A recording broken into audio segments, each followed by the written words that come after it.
नमस्कार साथियों, NGKB YouTube platform में आपका स्वागत है। तो साथियों, आज फिर हम शिक्षण अभिरुचि के आपके लिए महत्वपूर्ण क्वेश्चन लेके आए हैं जो एग्ज़ामों के लिए अति महत्वपूर्ण हो सकते हैं।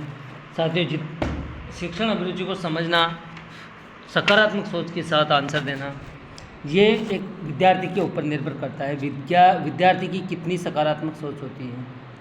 ठीक है, तो साथियों आज की क्लास शुरू करते हैं। अगर चैनल पे आप नए हैं तो चैनल को सब्सक्राइब करना, बेल आइकन को अवश्य दबाना, जिससे कि हर नोटिफिकेशन, हर क्लास का, हर टेस्ट का नोटिफिकेशन आपके पास पहुंच जाए और आप अपनी तैयारी में चार चांद लगा सकते हैं। तो साथियों, हर रोज़ आपके लिए क्लास डालते रहेंगे हम, आपकी तैयारी के लिए उपयोगी करते रहेंगे। ठीक है, तो साथियों करते हैं आज की क्लास की शुरुआत। तो शुरुआत में पहला क्वेश्चन है, समाज द्वारा शिक्षकों पर अनेक प्रकार के प्रतिबंध लागू किए जाते हैं, इनमें से अधिकांश कहाँ पाए जाते हैं। ठीक है, सभी समुदाय में सामान्य रूप से, ग्रामीण समुदाय में अधिक, प्रत्येक पीढ़ी के साथ अपेक्षाकृत अधिक बढ़ रहे हैं, या महानगरों में अधिक अपेक्षाकृत अधिक। तो आपका आंसर होना चाहिए साथियों ग्रामीण क्षेत्र में। आपका आंसर क्या होना चाहिए? ग्रामीण समुदाय में अधिक होते हैं, तो आपका आंसर ब होगा। अगला प्रश्न देखते हैं। शिक्षक पड़ताल, यहाँ हड़ताल है साथियों, थोड़ा कभी कभी टाइप में मिस्टेक हो जाता है। शिक्षक हड़ताल के विरुद्ध ये हड़ताल है। ठीक है, यहाँ है हड़ताल के विरुद्ध प्रमुख तर्क प्रस्तुत किया जाता है। क्या प्रस्तुत किया जाता है? शिक्षकों की हड़ताल प्राय असफल हो जाती है, शिक्षकों के वेतनमानों में उत्तरोत्तर तीव्र वृद्धि होती है, शिक्षकों को अपनी सेवा शर्तों का उल्लंघन नहीं करना चाहिए, जनता शिक्षकों के सहानुभूति रखती है। तो आपका आंसर क्या होगा? आंसर होगा साथियों, शिक्षक को या शिक्षकों को अपनी सेवा शर्तों का उल्लंघन नहीं करना चाहिए। ठीक है, आंसर आपका हो गया स। अगला प्रश्न देखते हैं। एक शिक्षक के रूप में हमें अपने कार्य के बारे में निम्नलिखित तथ्य के संदर्भ में विचार करना चाहिए। सुव्यवस्थित मानसिक व्यायाम का, विषय वस्तु पर एकाधिकार का, श्रवण पाठों की स्मृति का, बालक की बुद्धि एवं विकास का। तो एक शिक्षक होने के नाते हमें अपने कार्य या अपने उसके कार्य को किस विचार में रखना चाहिए। तो बालक के वृद्धि एवं विकास सबसे ज़्यादा महत्वपूर्ण देता है कि बालक का वृद्धि कैसे की जाए और उसके विकास को कैसे प्रस्तुत किया जाए या उनको आकर्षित कैसे किया जाए। तो आपका आंसर होगा यहाँ पर द। ठीक है, अगला प्रश्न देखते हैं साथियों। क्षेत्र को प्रमुख रूप से ऐसी प्रक्रिया माना जाती है। यहाँ क्षेत्र नहीं, शैक्षिक प्रक्रिया है या शिक्षण है। क्या है? शिक्षण है। शिक्षण को प्रमुख रूप से ऐसी प्रक्रिया, यहाँ पर शिक्षण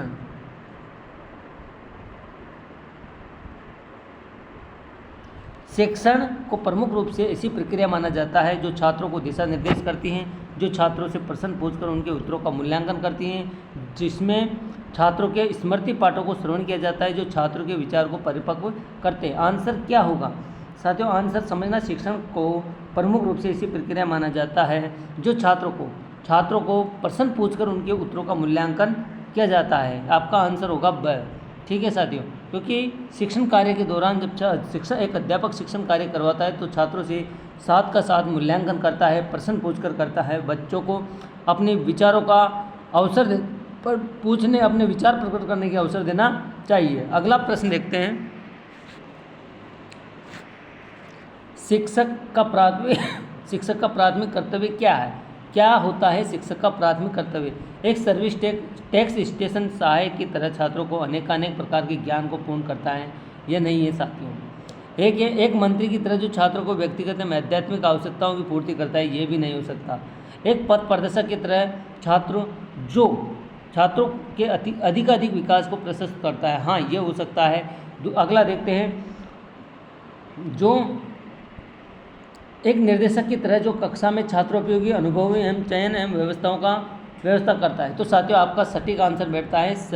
एक पथ प्रदर्शक की तरह जो छात्रों को अधिक विकास के प्रशस्त करता है, तो आपका आंसर स होगा।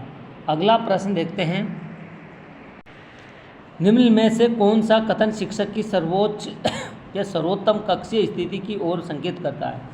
शिक्षक की कौन सी स्थिति सर्वोत्तम होती है साथियों? वह कक्षा का अध्यक्ष होता है? नहीं। वह कक्षा समूह का निर्देशन होता है, निर्देशन करता है लेकिन सही नहीं बैठता है। वह कक्षा का ही एक सदस्य है, वह कक्षा का प्रभुत्ववादी है, तानाशाही शासक नहीं हो सकता। तो आपका आंसर होगा स। वह कक्षा का ही एक सदस्य होता है, तो आपका आंसर स।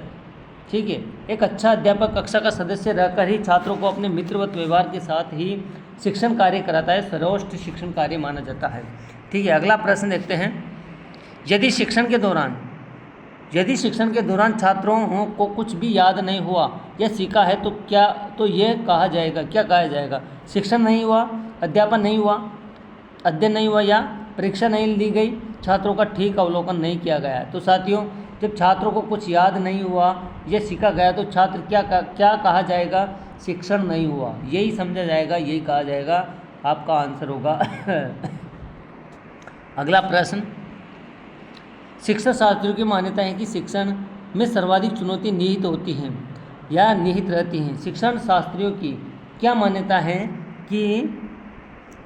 है कि शिक्षण में सर्वाधिक चुनौती निहित रहती है? क्या निहित रहती है? शिक्षकों द्वारा उचित परिश्रम की शक्ति या प्राप्ति, छात्रों का विकासात्मक कार्य के लिए स्व निर्देशन करना, शिक्षकों के व्यक्तिगत विकास की देखभाल करना, शिक्षक व्यवसाय में सुरक्षात्मक भावना जागृत करना।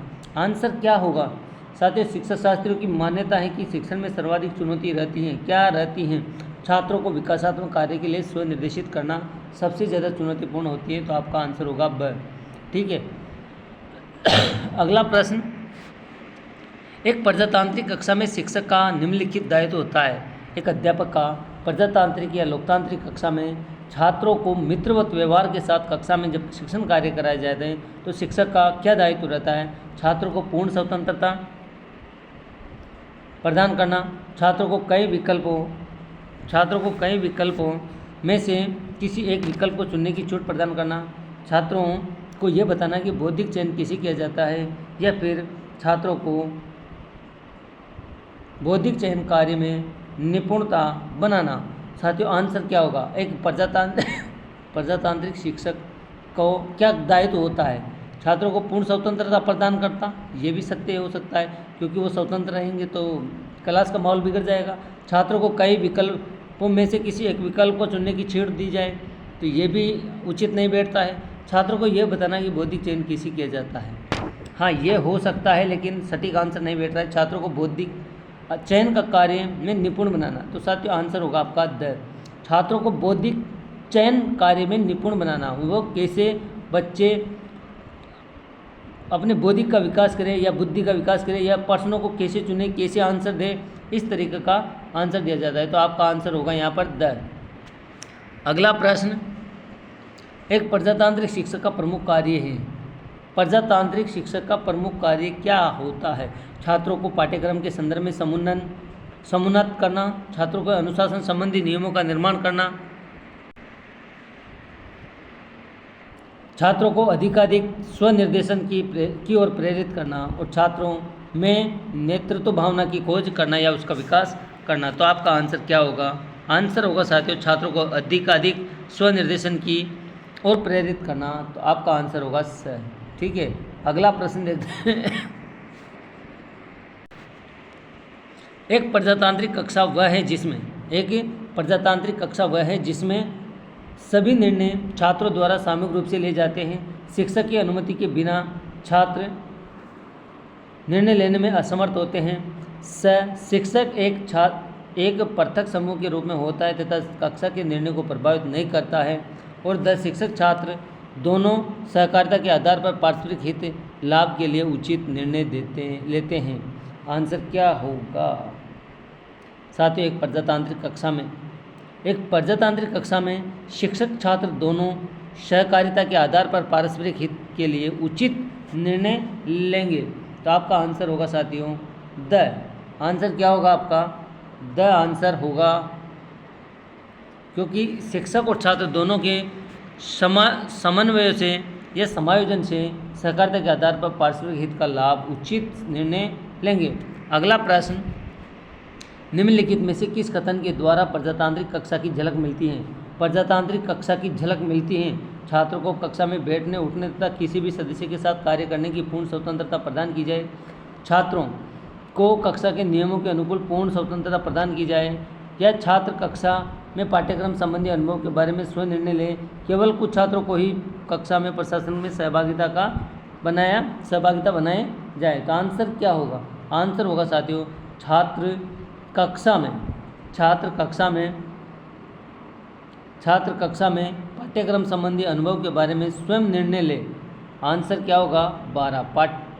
आंसर आपका होगा साथियों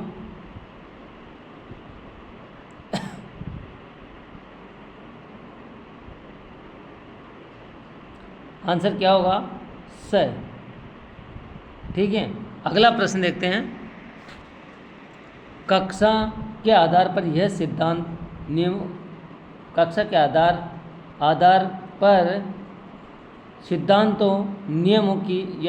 नियमों की निम्नलिखित में से किसके द्वारा प्रतिस्थापित न की जाती हैं?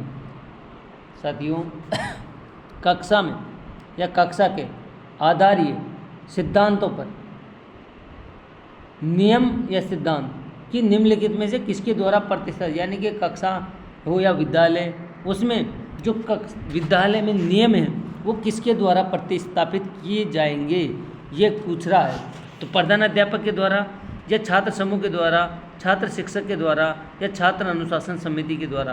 तो साथियों हमेशा विद्यालय में नियम छात्र और शिक्षक के सहयोग से प्रतिस्थापित सिद्धांत, कक्षा के अंदर की बात है तो कक्षा के अंदर छात्र और शिक्षक के सहयोग से सिद्धांतों को लागू किया जाता है। तो आपका आंसर होगा स। अगला प्रश्न,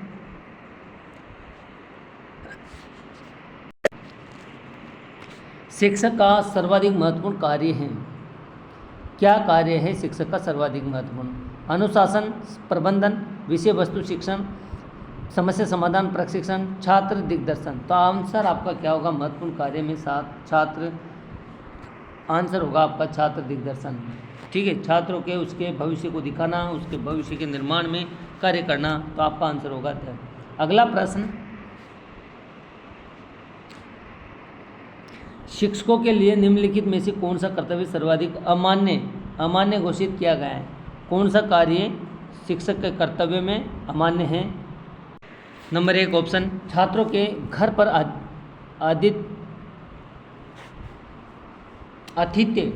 आतिथ्य ग्रहण करना, छात्रों की देखभाल एवं उन्हें अनुशासित करना, पाठ्य पुस्तकों का अभिलेख तैयार करना, छात्रों की परीक्षा व अंक सूची तैयार करना।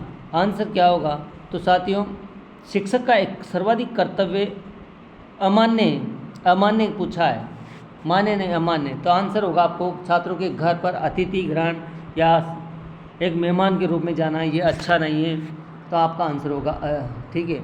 यहाँ पर देखभाल व उन्हें अनुशासित करना ये सत्य है, पाठ्य पुस्तकों का अभिलेख तैयार करना ये भी सही है, छात्रों की परीक्षा अंक सूची तैयार करना ये भी सही है। लेकिन यहाँ पर ऑप्शन जो छात्रों के घर पर अतिथि के रूप में जाना और ग्रहण करना अच्छा नहीं है। ठीक है, अगला प्रश्न, शिक्षक का प्राथमिक दायित्व निहित रहता है, किस में रहता है? छात्रों के लिए शैक्षिक अनुभव के निर्माण में, प्रशासनिक नीतियों के क्रियान्वयन में, छात्रों के माता पिता के साथ मानवीय संबंधों की स्थापना में, शिक्षण तकनीकी संबंधी प्रयोग में। छात्रों के लिए शैक्षिक अनुभव के निर्माण में, प्रशासन नीतियों के क्रियान्वयन में, छात्रों के माता पिता के साथ मानवीय संबंधों की स्थापना में, शिक्षण तकनीकी संबंधी प्रयोग में। आपका आंसर क्या होगा? आंसर आपका आंसर होगा छात्रों के शैक्षिक अनुभवों के निर्माण में। आपका आंसर क्या होगा? छात्रों के शैक्षिक अनुभवों के निर्माण में। अगला प्रश्न, शिक्षण में प्रमुख कार्य किया जाता है। शिक्षण में प्रमुख कार्य किया जाता है, क्या किया जाता है? छात्रों को गृह कार्य प्रदान करना तथा उनकी नियमित जांच करना, छात्रों को अनुभवी विकास के मार्ग पर आगे बढ़ाना, छात्रों के लिए परीक्षा प्रश्न तैयार करना, छात्रों के मासिक अभिलेख तैयार करना। तो आपका आंसर क्या होगा साथियों? आपका आंसर होगा छात्रों के अनुभवी विकास के मार्ग में आगे बढ़ाना। क्या होगा? छात्रों के अनुभवी विकास के मार्ग में आगे बढ़ाना। नेक्स्ट क्वेश्चन, कक्षा में शिक्षक का महत्वपूर्ण उत्तरदायित्व है। शिक्षक का क्या उत्तरदायित्व होता है कक्षा में? विद्यालय प्रशासन का मूल्यांकन करना, अन्य शिक्षकों के साथ सहयोग करना, विषय वस्तु के ज्ञान को संप्रेषित करना, कक्षा को सामूहिक रूप से निर्देशित करना। आंसर क्या होगा? कक्षा को साथियों सबसे बेस्ट आंसर होता है वो एक सकारात्मक सोच के साथ विद्यालय प्रांगण को, विद्यालय की स्थिति को, विद्यालय एक शिक्षक की भूमिका को और छात्रों के प्रति कैसा व्यवहार उसको देखकर आंसर देना सकारात्मक आंसर होता है। तो विद्यालय का प्रशासन का मूल्यांकन करना प्रधानाध्यापक का कार्य होता है। अन्य शिक्षकों के साथ सहयोग करना ये है लेकिन अच्छा नहीं है।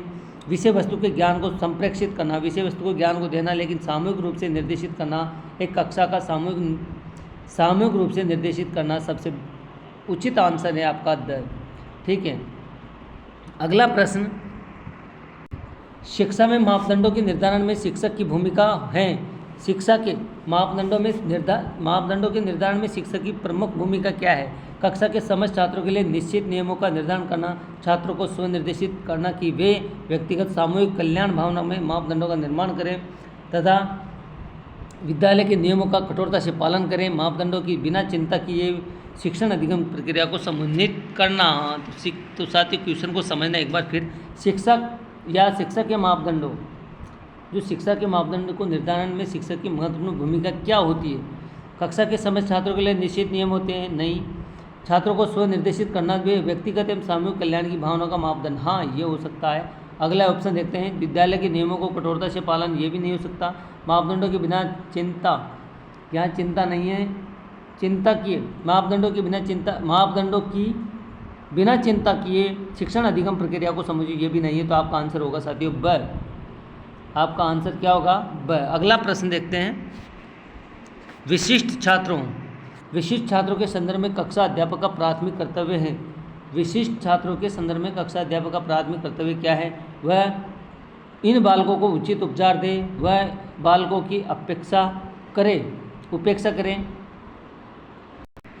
उन बालकों को अन्य बालकों साथियों इन बालकों को अन्य बालकों के साथ समायोजित करें या उन बालकों की पहचान हो जिन्हें विशेष सहायता की तुरंत आवश्यकता हो। आपका आंसर क्या? आपका आंसर साथियों द होगा।